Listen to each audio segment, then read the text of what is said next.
Bonjour à toutes et à tous. Avec la grève de ce jeudi, les usagers des transports en commun vont être victimes de perturbations.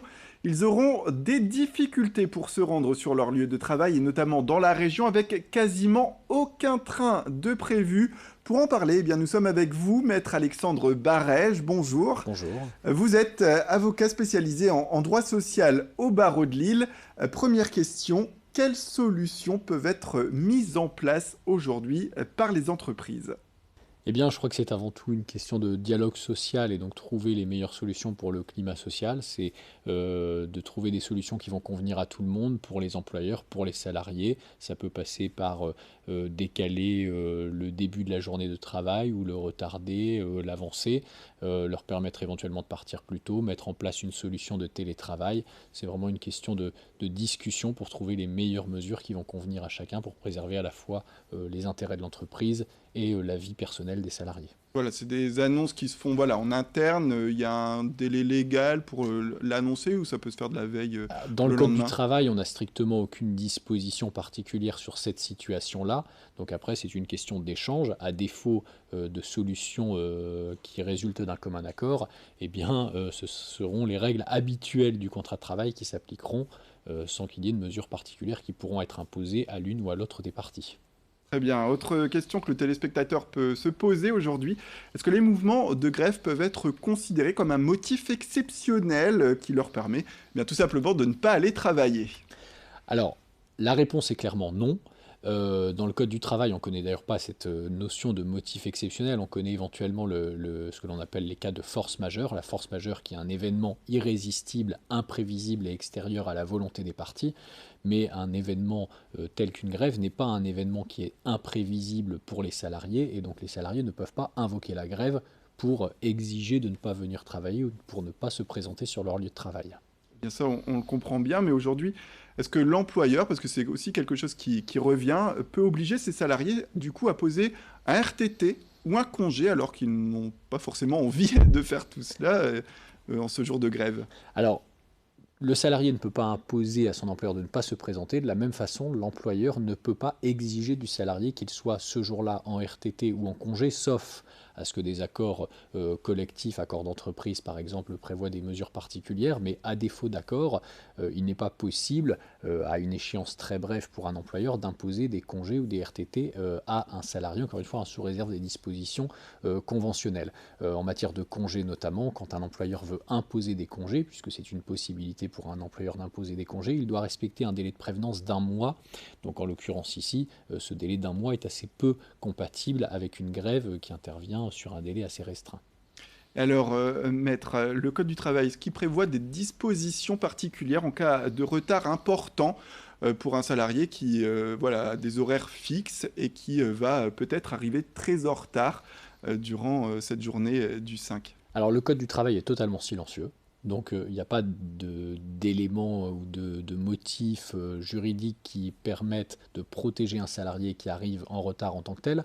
Maintenant, la vraie question, c'est est-ce que véritablement un employeur pourrait sanctionner un salarié qui arrive en retard pour un motif qui lui est totalement étranger, notamment un retard sur la route, des trains qui ne circulent pas. Et en l'occurrence ici, s'il y avait une sanction qui était prononcée, la vraie question, c'est est-ce que cette sanction est proportionnée au regard de la situation. Et en cas de contentieux, s'il y avait une contestation de la sanction, on peut quand même douter que les juges considèrent qu'une sanction serait proportionnée. Et donc cette protection, elle résulte plus de la possibilité pour le juge de contrôler la proportionnalité d'une sanction que d'un texte qui donnerait tel ou tel droit au salarié.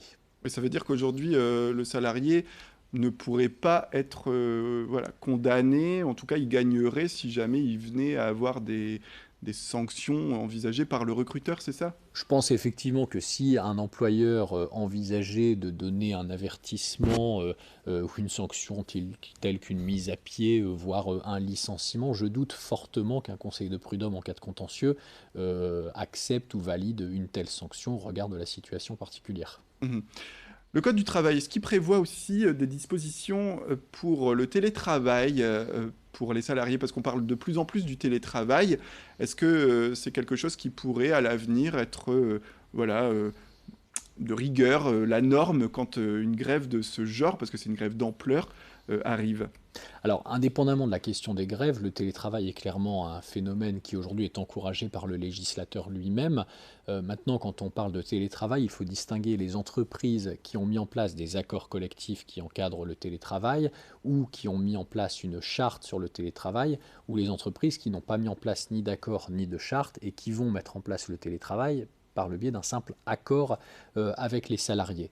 Alors on pourrait imaginer, même si ça me paraît assez compliqué parce qu'on n'a pas de prévisibilité sur le nombre de grèves, mais on pourrait imaginer effectivement dans un accord ou dans une charte de prévoir un télétravail en cas de grève, mais tout ça, ça fait partie du dialogue social. Donc c'est quelque chose qui est possible, mais le salarié ne pourrait pas, comme ça, en présence d'un phénomène de grève, exiger du jour au lendemain d'être dans une situation de télétravail. Ouais, dernière question justement par rapport à ce télétravail. Est-ce qu'aujourd'hui, voilà, il y a une idée reçue qui dit que l'entreprise ne peut pas refuser si elle n'a pas de motif pour le salarié, mais c'est plus par rapport aux personnes en situation de handicap, c'est ça? Alors, le texte apporte en fait une distinction pour les personnes qui sont en situation de handicap et pour lesquelles le poste de travail est compatible avec une situation de télétravail. Elles peuvent effectivement demander à bénéficier d'un télétravail, et si l'employeur envisage de le refuser, il faut qu'il apporte une réponse motivée. Ensuite, pour les salariés qui sont sur un poste qui est compatible avec la mise en place d'un télétravail, ils peuvent également le demander. L'employeur devra également justifier son refus lorsque le télétravail est mis en place par un accord ou par une charte. Quand le télétravail est mis en place par un simple accord entre l'employeur et le salarié, l'employeur est absolument et totalement libre de refuser sans avoir spécialement à se justifier sur les raisons pour lesquelles il refuse le télétravail. Très bien, merci beaucoup. Maître Alexandre Barret, je rappelle, vous êtes avocat spécialisé en droit social au barreau de Lille. Merci d'être venu sur ce plateau pour répondre à toutes ces questions à l'approche de cette grève d'importance au sein de la région. C'est la fin de cette édition. Merci à toutes et à tous de nous avoir suivis. Restez avec nous, l'information continue.